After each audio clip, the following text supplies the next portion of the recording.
Hello viewers, welcome to screen to Starberry. আজকে যে গল্প নিয়ে কথা বলবো সেটি হলো তেলুগু মুভিটির নাম রুদ্রা গারুদা পুরানা।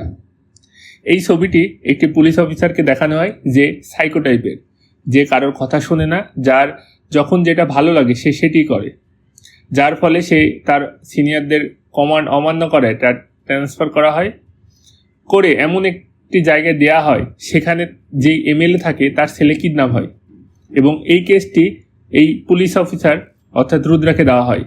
এখন এমএলএ ছেলে কিডন্যাপ হওয়ার পিছনের ঘটনাটি আমাদের দেখানো হয়।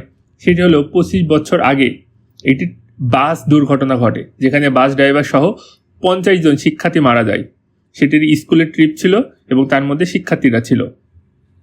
এবং এটা বলা হয়, আমাদের দেখানো হয় কিছু সিনে, যে সেই শিক্ষার্থীরা আবার পুনর্জন্ম হচ্ছে, পুনর্জন্ম হয়ে এমএলএ থেকে বদলা নেওয়ার জন্য তারা আবার ফিরে আসছে।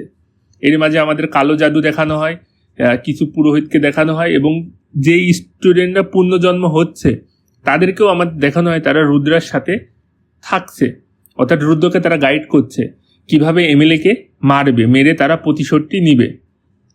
এই পর্যায়ে এসে আমরা আসল ঘটনাটি দেখতে পাই যে সেই দিন যে বাস দুর্ঘটনায় মানুষ মারা গিয়েছিল তার মধ্যে যে বাস ড্রাইভারটি ছিল সেটি ছিল আসলে রুদ্রার বাবা।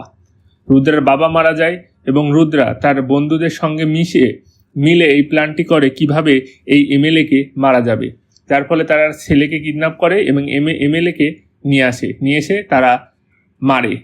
এবং গল্পটি আরও জানতে আপনারা দেখুন রুদ্রা গারুদা পুরানা, এবং এমন এক্সপ্লেনেশন ভিডিও পেতে সাবস্ক্রাইব করুন চ্যানেলটিকে। ধন্যবাদ।